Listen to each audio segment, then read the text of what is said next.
Galera, eu tive a oportunidade, quando eu tinha 25 anos, eu acho, porque, eu sei que tem pouco tempo, né, que eu tive, já comecei com essa risada, né?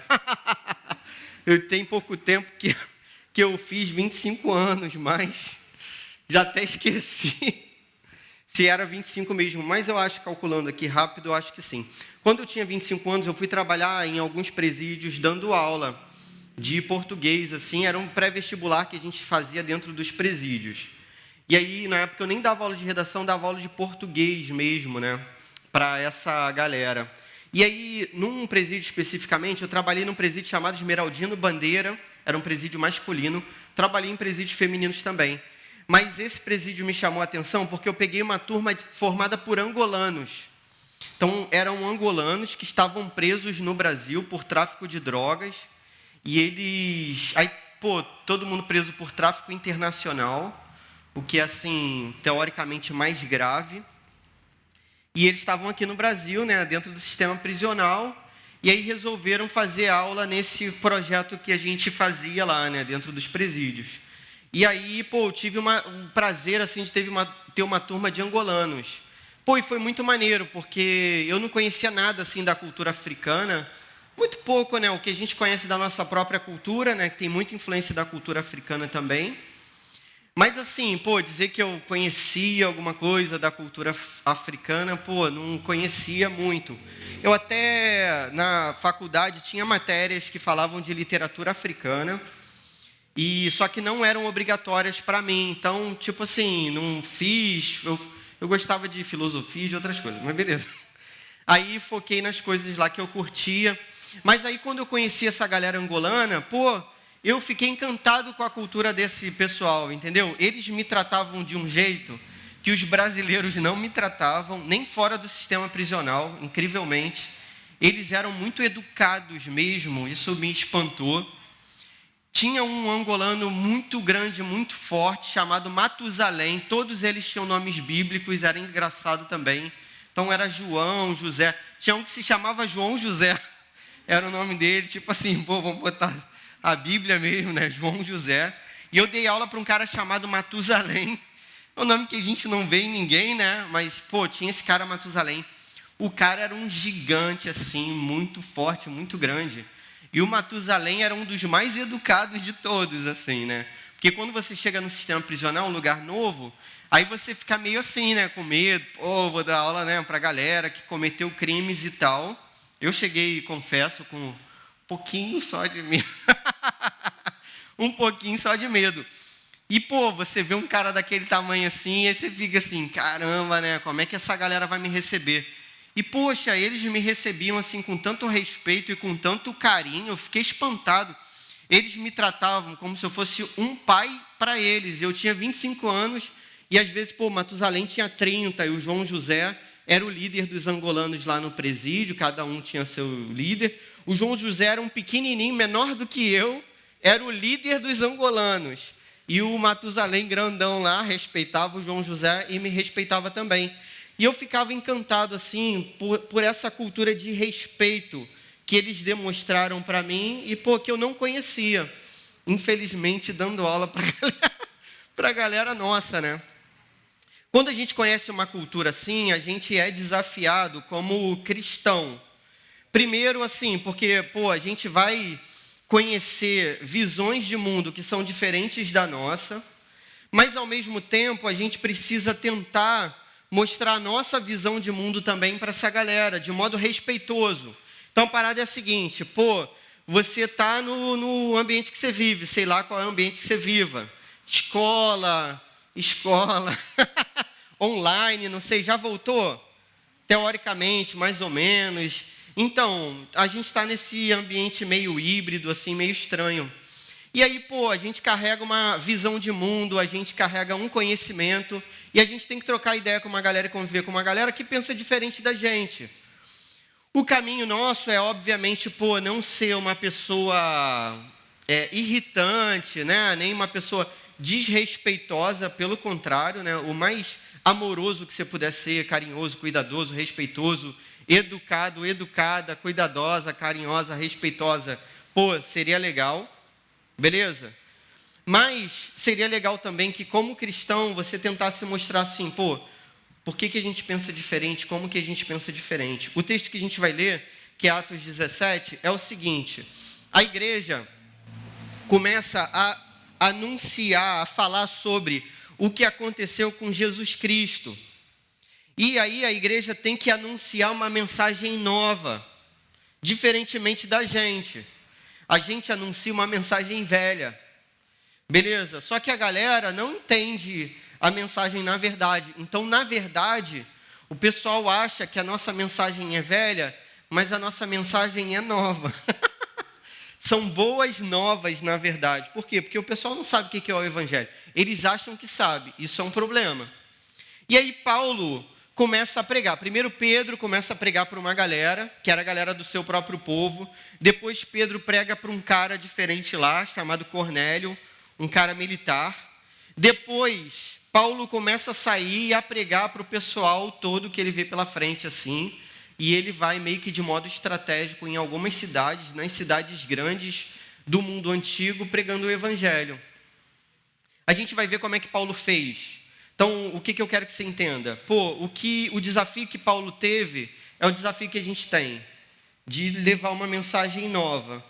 Diferentemente de Paulo, na época de Paulo, o pessoal sabia realmente que a mensagem dele era nova. Tipo assim, a gente nunca ouviu esse negócio. Só que agora, para a gente tem um outro desafio. O pessoal acha que sabe o que a gente está falando. Então, o pessoal acha assim, já ouvi esse papo é chato pra caramba, e não estou muito menos interessado no que você está querendo me dizer. Só que, na verdade, as pessoas não conhecem o evangelho verdadeiro, né? O evangelho verdadeiro é maravilhoso, e a gente precisa apresentar esse evangelho. A gente vai ver como é que Paulo fez, e a gente vai tirar lições para a nossa vida. Beleza? Deu para entender? Tranquilo? Alguém quer que eu retome alguma parte? Mania de professor, né? Faz uma pergunta aí, depois eu respondo. Vamos ler? A gente está em Atos dos Apóstolos, capítulo 17, do verso 22 em diante.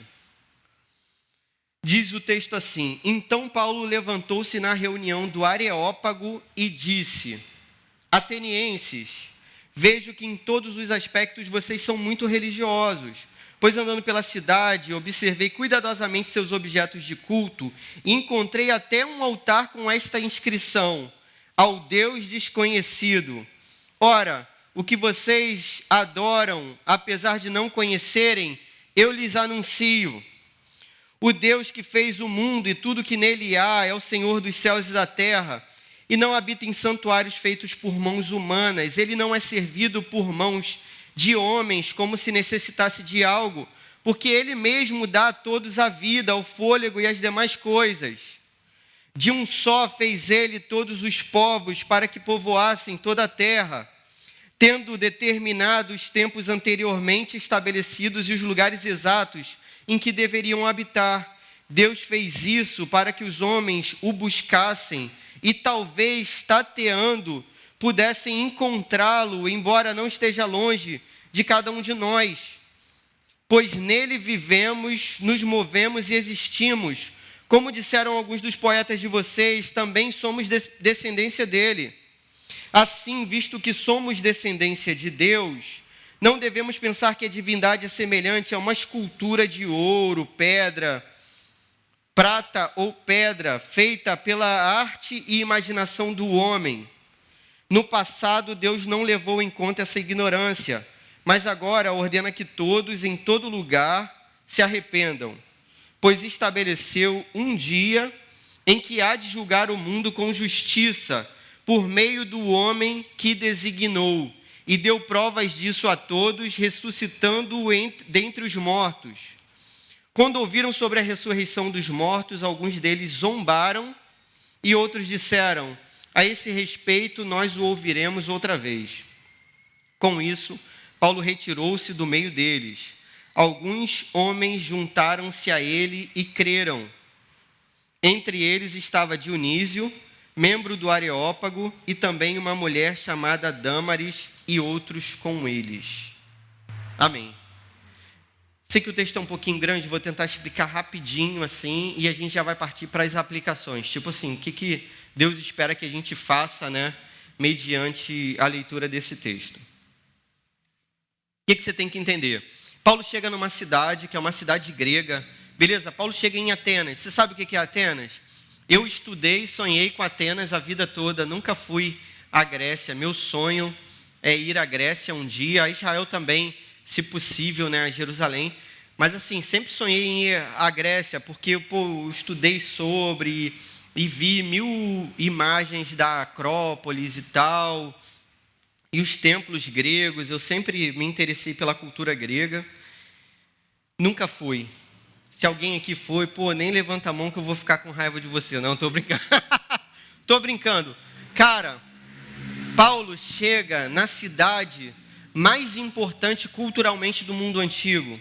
O que está rolando aqui é o Império Romano. Você lembra dessa aula de história? Império Romano, beleza? Dominou a Grécia. Então, você teve vários impérios, depois veio a Macedônia representava a cultura grega.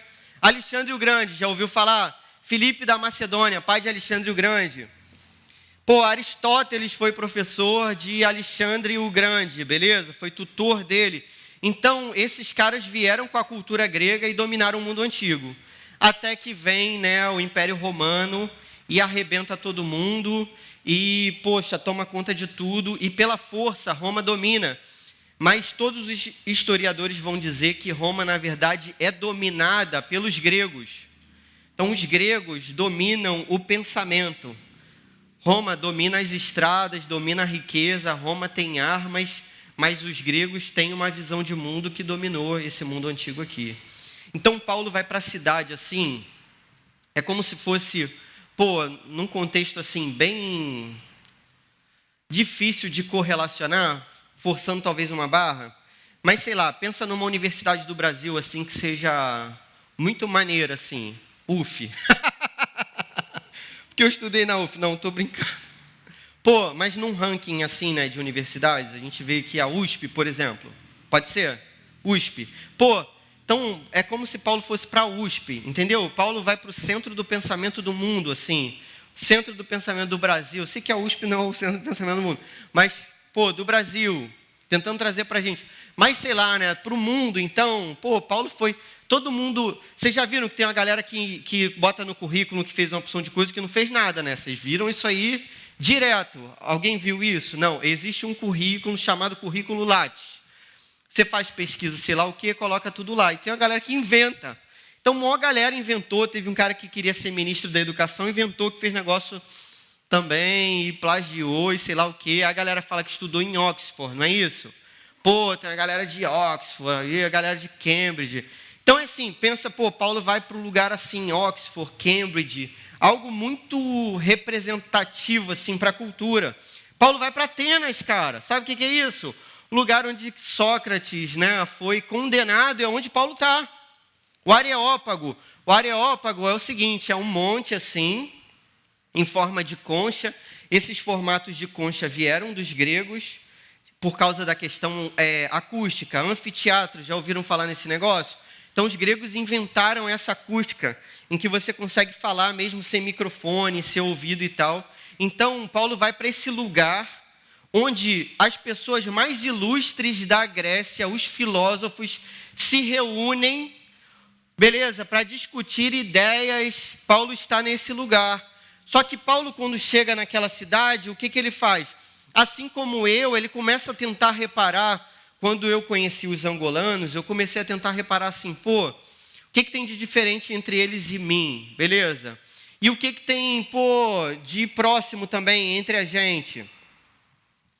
Quando você chega diante de uma pessoa para anunciar o evangelho, você precisa fazer esse comparativo também, tem alguma semelhança entre a gente? Semelhança tem muitas, mas tipo assim, ela acredita em alguma coisa que eu consiga partir de um princípio de conversa, ou não. Paulo começou a andar pela cidade, e você vai ver que na pregação dele, ele vai dizer isso, eu andei por aqui, e eu vi que vocês são religiosos, e eu vi que vocês têm altares aí para vários deuses, e tem até um que está dizendo assim, o Deus desconhecido, vocês não conhecem, mas eu conheço e vou apresentar para vocês. Ele pega um gancho cultural, ele pega uma forma de começar a introduzir uma palavra aqui.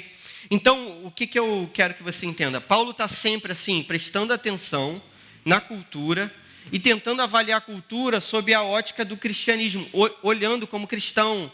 E ele vendo assim, pô, tem um ponto positivo nessa galera, eles estão buscando alguma coisa. Sabe, pô, a dificuldade de você pregar, né, para uma pessoa que acredita em alguma coisa, para a pessoa que acredita num Deus que é onisciente, onipotente e tal, mas não é exatamente o que a gente acredita. Você pregar para um cristão, sei lá, de repente católico, pô, já está muito mais pertinho da gente, beleza? E você pregar para um ateu, que é o cara que está pouco se lixando e... Entende? Paulo percebe que aquela galera acreditava em alguma coisa. Ele, pô, esse aqui é o ponto de partida, a pessoa acredita, está afim. Então eu vou começar a explicar qual é a diferença entre esses deuses que eles têm e o Deus verdadeiro. Eu estava assistindo esses dias um filme chamado Hércules, mas é aquele Hércules da Disney, desenho meio antigo, já muito antigo, né? Pô, antigo. Vocês sabem o que é Disney? Vocês sabem o que é Hércules? Já ouviram falar? Aí eu estava assistindo aquele desenho, aí eu vi que o desenho, assim, pô, não tinha nada a ver com a mitologia mesmo, a mitologia é bem diferente. Mas eu entendi o que a Disney fez. A Disney foi até legal ali naquele filme. Ela só não é legal quando cobra aquela mensalidade todo mês para eu pagar, né? Pô, e esses dias eu fui assinar, estou fazendo propaganda, mas eu acho que é contrária, né? Esse dia eu fui assinar, pô, eu queria um mês grátis, pelo menos, não, eles dão uma semana grátis, tipo assim, no máximo, e olhe lá, hein, qualquer coisa, em 2 dias eles vão cortar. Cara, aí tive que pagar, não tem jeito. Fui assistir o Hércules. O Hércules é totalmente diferente da mitologia, por quê? A mitologia grega é muito louca mesmo. Os deuses gregos, eles são ciumentos, eles são meio malucos, eles ficam com raiva, eles querem matar todo mundo, eles brigam entre si, e é mó doideira, eles são piores do que os seres humanos. Então, parece que os deuses assim, né, são piores do que a gente. Paulo vai reparar isso também. Paulo conhecia a poesia dos caras. Você percebe que Paulo está citando aqui para os caras, ó, poeta de vocês disse isso, então a gente consegue chegar nesse raciocínio. Paulo conhece aquela cultura e entende isso também. Pô, os deuses aqui, cara, maior confusão. A história de Hércules mesmo não é aquela do desenho, não. A do desenho assim, né? Ah, tem os Zeus e Hera, e eles vão ter um filho. Não é isso não. A história dos gregos é Zeus vai trair a deusa com uma mulher, beleza? E vai ter um filho, tipo assim, fora da relação que ele tem. É uma traição. O filho é um bastardo. Aí Hércules vai ter que se virar para sobreviver, vai ter que se virar para poder chegar lá no ponto que ele tem que chegar. Paulo, entendendo isso, vai apresentar um Deus diferente para eles. Vai apresentar um Deus justo. E ele vai dizer que Deus vai julgar. Esse discurso de Paulo aqui tá reduzido. Então, entenda o seguinte. Aqui é uma pregação inteira. Você lê isso aqui em 2 minutos no máximo. A gente eu leio meio lerdo, dei até uma tropeçada aqui. Então, sei lá, li em 2 minutos. Mas é claro que Paulo não pregou em 2 minutos. Paulo pregou num tempo ali razoável. Olha só as lições que a gente tira desse texto, para você entender. Primeira aplicação. Primeiro, precisamos compreender a Bíblia. Então, olha só, a gente está aqui, a gente é adolescente. O que eu reparei? A época da minha vida em que eu fui mais, assim, eficiente na pregação do Evangelho foi na idade de vocês. Pô, olha só, cara, muito tempo. Mas foi a época mais eficiente, assim, que eu preguei mais o Evangelho e que eu vi mais pessoas se converterem mesmo ao Evangelho. Com a minha pregação, né? Assim, não estou falando que é minha, tipo, para me exaltar, não. Eu digo assim, eu pregando e não, pô, a pessoa ouvindo outra pessoa e se convertendo. Quando eu acreditei no Evangelho, né, fui tocado pelo Espírito Santo com 15 anos, aí eu voltei para a minha escola pensando assim, pô, agora eu vou ser uma pessoa diferente na escola. Aí comecei a andar com a galera que era rejeitada. Pô, esse é um grupo bom para a gente evangelizar. A galera que está sofrendo. Quem não está sofrendo, não está a fim de ouvir nada, beleza? Quem está com a vida toda legal e, pô, e está tudo bonito. Tem gente também que é só na aparência, fica ligado nisso também. Tem gente que está sofrendo, mas a mídia social lá está bonitona, mas está sofrendo. Está no osso, está triste, a vida está triste pra caramba. A pessoa está deprimida, a pessoa está com síndrome que eu tive... Beleza? Tive síndrome do pânico, tive uma porção de coisa. E a mídia social minha estava bonita também. Então, fica ligado, assim, fica atento. Pô, essa pessoa está sofrendo? Aí eu cheguei na minha escola assim, pensando, pô, porque eu queria andar com a galera que era legal. Não tem, assim, a galera que é considerada legal? A galera não é legal porque é considerada legal, né? Na verdade, geralmente quem é considerado legal não é muito legal, né? Meio snob, né? Meio assim, tipo, sou melhor do que os outros. Eu queria andar com esse pessoal. Quando eu me converti, assim, quando o evangelho fez sentido para mim, eu cheguei com essa decisão na escola. Pô, vou andar com a galera assim que ninguém anda. E comecei a andar com os rejeitados da escola lá. Era eu e os rejeitados da escola. E eu virei meio que um rejeitado também. Aí também minha reputação já ia para o lixo mesmo, porque eu tinha virado crente. Aí, meu amigo, na hora que o pessoal descobre que você é crente, pode chorar. Agora chora, chora. Aí você pode chorar. Valeu. Você pode chorar, porque ninguém vai te dar mais atenção. Ih, é crente, pessoal é crente, pessoal, né, chato tal. A gente vai ser rotulado também. Então, você precisa compreender a Bíblia e o que a Bíblia diz que você é. Não aceite o rótulo dos outros não, beleza? A galera vai te rotular.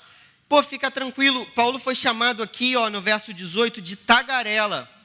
Tagarela aqui, o nome grego mesmo, era tipo assim, pardal, um pássaro que não tinha valor nenhum, como se fosse chamado de pombo, sei lá. Você acha que pombo é maneiro, assim, né? Um pombo todo sujo, naquela praça, no esgoto. Não, pô, pombo não vive no esgoto, que história doida é essa? Sei lá, pensa num rato, pensa num bicho desprezado. Paulo foi chamado assim, tagarela, era tipo assim um rato. Você é um rato que está aqui. Ele foi chamado assim. Então a gente vai ser meio assim, pô, a gente vai ser o crente, a gente se importa com isso não, beleza? O que vale é o que Deus fala que você é. Semana passada a gente fez uma vigília aqui. Quem estava na vigília aí, levanta a mão. Pô, maneiro, graças a Deus, foi bênção. Eu me lembro de uma oração da vigília, pô, me chamou bastante atenção, porque foi uma oração super sincera. A pessoa que orou, vou traduzir, a pessoa vai estar aqui e vai ver, não orei nada assim, mas é como eu entendi, beleza? Eu entendi mais ou menos assim a oração. Jesus, a galera acha que a gente é certinho, que a gente é homofóbico. Não teve uma oração? Pô, achei a oração maneira pra caramba. Por quê? A pessoa falou na maior sinceridade mesmo. Pô, achei totalmente pertinente. Achei que aquela oração foi oração mesmo, né, no espírito. O que isso significa? São os rótulos que a galera faz da gente, né? O certinho assim é o certinho chato, né? Não é? Pô, se você for visto como certinho, tá legal, né? Você tá certo. Mas não, é aquele certinho, né? Que é o enjoadinho, que se acha o máximo, perfeitão e tal. E o pessoal aí fora acha que a gente é homofóbico mesmo, não acha? Muitas vezes. Vai pensar assim, você é crente? Aí porque você é crente, você tem que votar em fulano, que você é crente, mesmo que você não tenha nem título de eleitor, né? Pô, vocês estão na idade aí que tem uma galera que nem título de eleitor tem. Não, você vota no fulano de tal, aí, pô, sua barra já vai ficar, né, lá embaixo. Aí, pô, você é crente, você é homofóbico, aí você é crente, você é sei lá o quê. A galera vai, pô, te rotular. Não se importe, beleza? Você vai ter que gastar tempo para provar que você não é nada disso. Eu me lembro uma vez que quando a gente estava se preparando para o vestibular um tempão atrás, uma menina aqui da igreja, com sinceridade, falou assim para mim, pô, Clóvis, se caiu um tema falando sobre homofobia, pô, como é que a gente vai fazer essa redação? Aí eu falei para ela assim, cara, você vai escrever que você é contra a homofobia, não é isso? Porque, pô, cara, é claro que a gente é contra a homofobia, né? A gente é contra qualquer tipo de violência, a gente é contra qualquer tipo de preconceito. Então, pô, vai ser tranquilo para a gente fazer essa redação. Se cair isso, a gente vai fazer. Se cair qualquer outro tema, aí tem que estudar para fazer, né? Mas assim, pô, teoricamente vai ser tranquilo. A estrutura da redação, não sei, aí vai ter que estudar, treinar e tudo mais. Dá para entender? A galera vai fazer esses rótulos. A gente consegue desconstruir esse rótulo de uma hora para outra? Pô, não vai, cara. Então, assim, no tempo que eu me converti, esse lance de homofobia não acontecia assim. Não é homofobia, não acontecia eu ser rotulado de homofóbico. Ninguém nem pensava nisso, tal, ninguém pensa assim, 1997. Beleza? Muito tempo. Mas aí na época que eu me converti, a ideia do pessoal era assim, pô, você virou crente, aí você é o santinho, você é o chatão da galera, você é o cara que dá dinheiro pro pastor agora, e você, cara, tipo assim, você não serve, você é chato. Como que eu ia desfazer isso entre os colegas da minha escola? Com o tempo, com a convivência. E o momento que, eu percebi que o evangelho assim foi mais eficaz foi justamente nesse tempo, que eu era totalmente rotulado, a galera ficou assim, tipo, o cara se converteu, não sei o quê. O pessoal da minha escola era tão doido, na época não existia bullying, né? Existia, né? Mas não existia a palavra bullying, assim, um conceito de bullying. O pessoal era tão doido que eles faziam um time assim, time dos crentes contra o time dos descrentes. E me colocavam lá no time dos crentes, e o pessoal que era crente jogava mal. Rapaz, era horrível jogar no time. Era um peso para mim, eu preferia que me chamasse de qualquer coisa do que botar no time dos crentes. Era derrota certa, mas fazer o quê? Eu também não podia jogar em outro time. Agora, vamos para o time dos crentes. Quando eu estudei na UF, eu andei com uma galera na UF também, cara, que de longe, assim, você ia pensar assim, aquele cara ali não é crente. Por quê? Eu fiz letras. Então, os meus amigos da faculdade, ou eram, né, meninas, 80%, 85%, e dos 15% lá de meninos, ou menos, porque poucos meninos mesmo.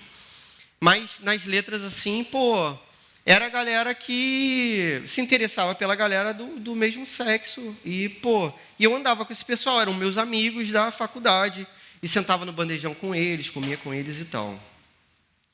Mas eles percebiam que eu não era o cristão que eles rotularam a vida toda. Por outro lado, sempre me respeitaram. Para você ter noção, ninguém nunca me ofereceu droga na faculdade, porque sabia que eu não usava droga, eu nem bebia. Eu nunca bebi, nunca usei droga, graças a Deus, nunca odiei isso tudo, sempre a vida toda. Graças a Deus, odiei. Então a galera, me respeitava e eu caminhava com eles, e alguns se tornaram meus amigos, são amigos de muitos anos. A gente precisa conhecer a Bíblia para a gente poder ensinar para as pessoas e traduzir, se elas quiserem, né? Qual é o significado do Evangelho? Você vai reparar aqui que Paulo, quando prega para esse pessoal, o grande negócio aqui é o seguinte. Primeiro, eles acreditavam em vários deuses. Paulo vai falar de um Deus só, que é o único Deus. Olha que problema. Esse pessoal acreditavam que os deuses eram injustos. E Paulo vai pregar um Deus justo que vai ser juiz do mundo. Beleza, verso 31, vai julgar o mundo todo. Ninguém aqui acreditava em juízo final. Paulo vai falar de juízo final para esse pessoal. O que é isso? Paulo vai falar de uma pessoa que ressuscitou. E esse que foi o problemão no final. Porque quando Paulo fala da ressurreição, esse pessoal aqui não acreditava nisso, não. Porque esse pessoal acreditava assim, você pode ter uma alma e viver no Hades, beleza? E tem as histórias lá de Homero, da Ilíada e Odisseia, que os heróis vão para o Hades. Só que, quando Paulo fala que a gente ressuscita, ele está dizendo que a gente ressuscita com um corpo. E para os gregos isso era um absurdo. Mas essa é a doutrina cristã. É assim que é o Evangelho. Jesus ressuscitou com um corpo, não foi? E aí quando Jesus fala assim, toca na minha mão.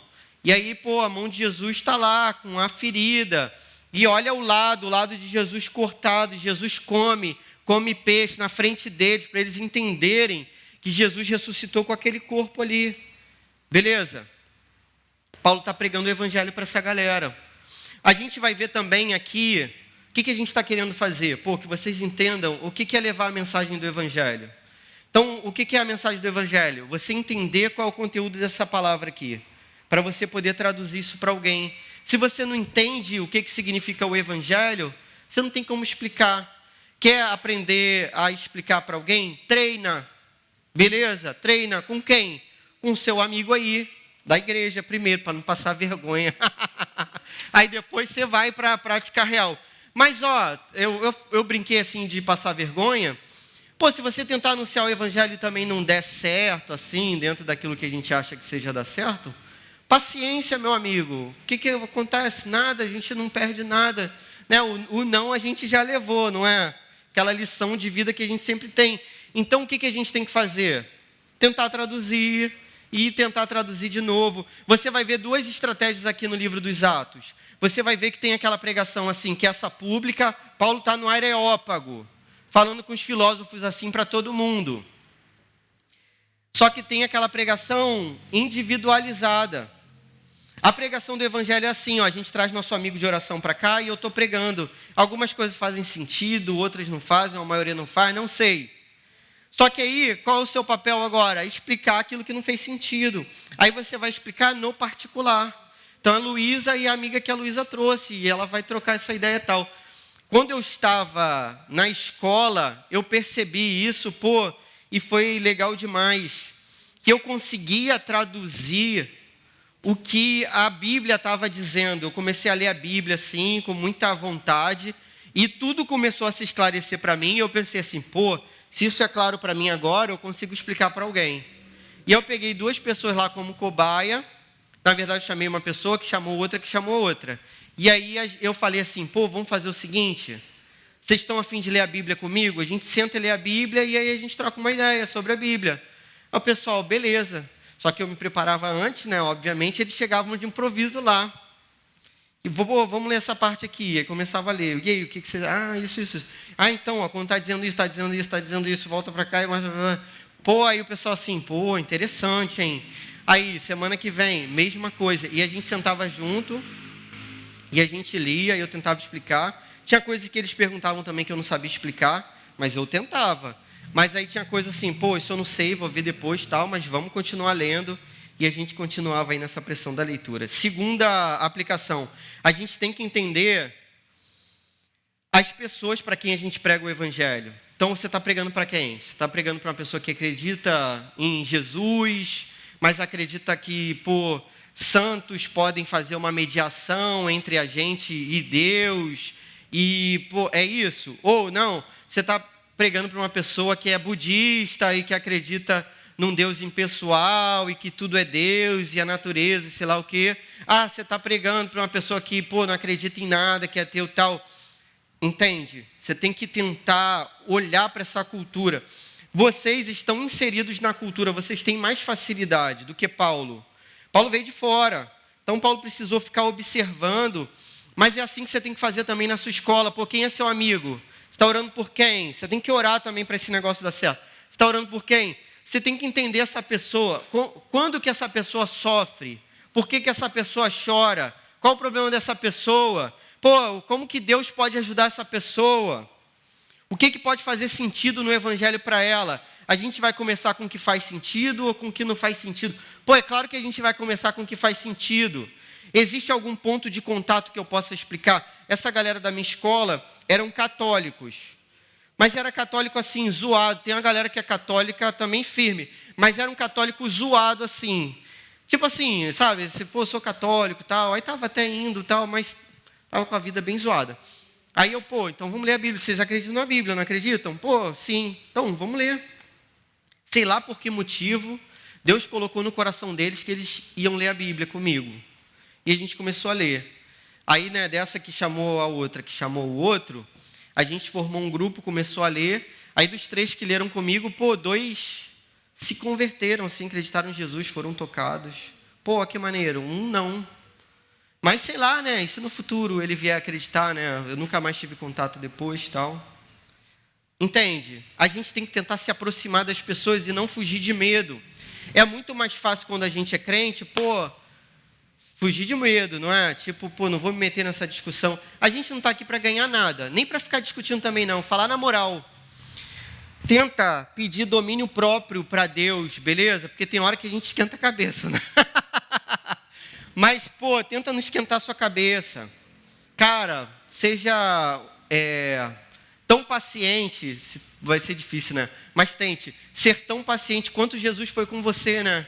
Pensa assim, cara, como que Jesus teve paciência comigo, cara? Tudo errado, a vida toda doida, fazendo tudo maluco. E mesmo depois de conhecer o Evangelho, fazendo tanta besteira. A gente tem que ser totalmente paciente com essas pessoas para quem a gente prega o Evangelho. A terceira lição é que é necessário esclarecer o fundamento da nossa fé para o nosso ouvinte. Então, você tem que tentar quebrar as barreiras assim. Então, inicialmente, de modo geral, as pessoas não querem ouvir a gente. Então, de modo geral, a pessoa não quer te ouvir. Por quê? Você é homofóbico, você vota em fulano de tal, você é chato pra caramba, ninguém quer te ouvir. Mas eu não tenho nem título de eleitor, não interessa. Beleza? A gente não quer te ouvir. Então, você tem que tentar primeiro ganhar um espaço de abertura e depois você tem que traduzir. Se você, às vezes, usar a palavra pecado assim, uma pessoa de fora pode não entender o que é pecado, você tem que traduzir para ela o que é pecado. É a gente fazer algo que é contra a vontade de Deus. E, onde é que está a vontade de Deus? Na Bíblia está a vontade de Deus, beleza? Deus falou para as pessoas, revelou a sua verdade, a sua vontade, o seu coração. Isso não é para te tornar escravo, pelo contrário, é para te libertar.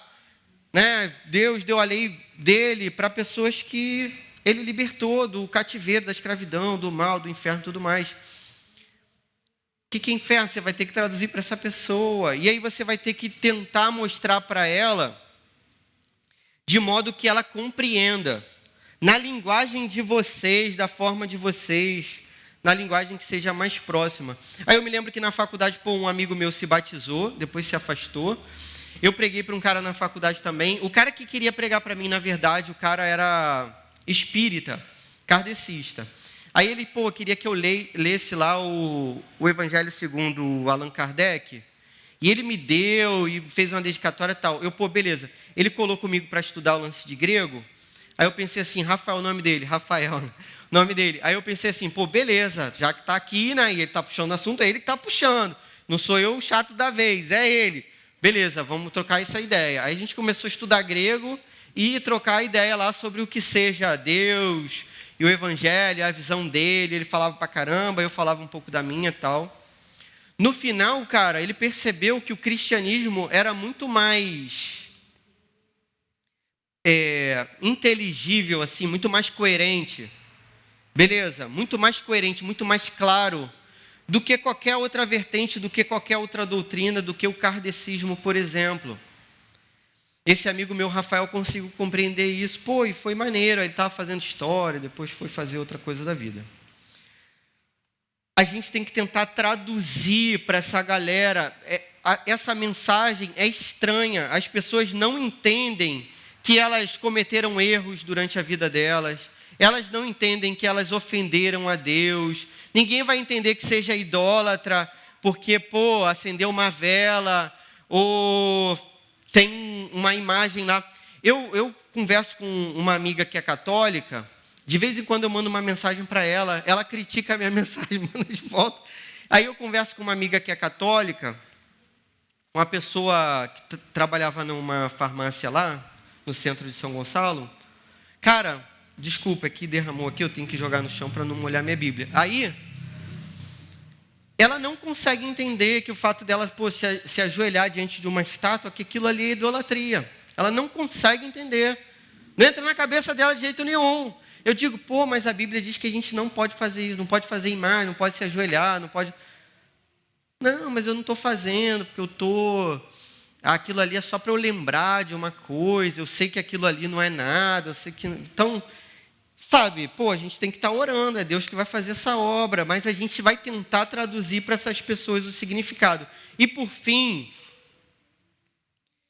é necessário pregar toda a verdade de Deus. Então, que é a quarta aplicação. Então, o que eu quero que você entenda? A sua idade é a idade mais propícia para você pregar o Evangelho. Assim, que mais vai dar certo. Estatisticamente é assim. Os americanos gostam de estatística pra caramba, assim. Os americanos resolvem as coisas com estatística. Não sou também dessa corrente, não sou brasileiro, mas beleza.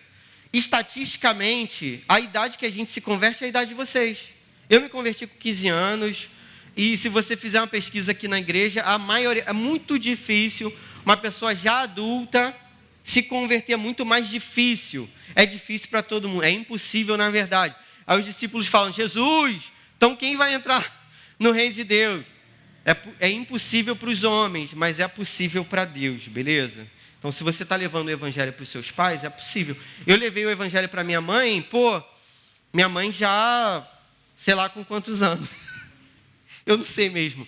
Mas aí ela se converteu nos anos 2000. Eu me converti em 97. Aí no ano 2000 ela se converte.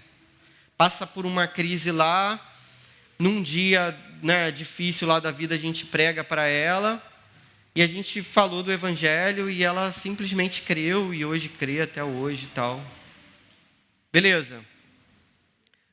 Cara, por quê, né? Porque na idade de vocês têm mais tempo para se relacionar. Beleza? Na minha idade é muito menos. Então vocês vão ter que ficar focados lá na família de vocês, no sustento de vocês. Na idade de vocês têm mais tempo. Vocês podem conhecer melhor o público de vocês. Vocês podem traduzir melhor essa Bíblia. Para isso, você tem que estar com essa palavra aqui coladinha com você, de noite direto. Então, o que eu faço, né? Às vezes eu estou num local assim, nada a ver, e eu estou lendo a Bíblia. Né? Tem que esperar aquela senha, tem aquelas senhas que você espera e não vem nunca a sua senha, não tem? Você tem que fazer essa espera às vezes? Aí eu fico, lendo a Bíblia. Estou ali, lendo.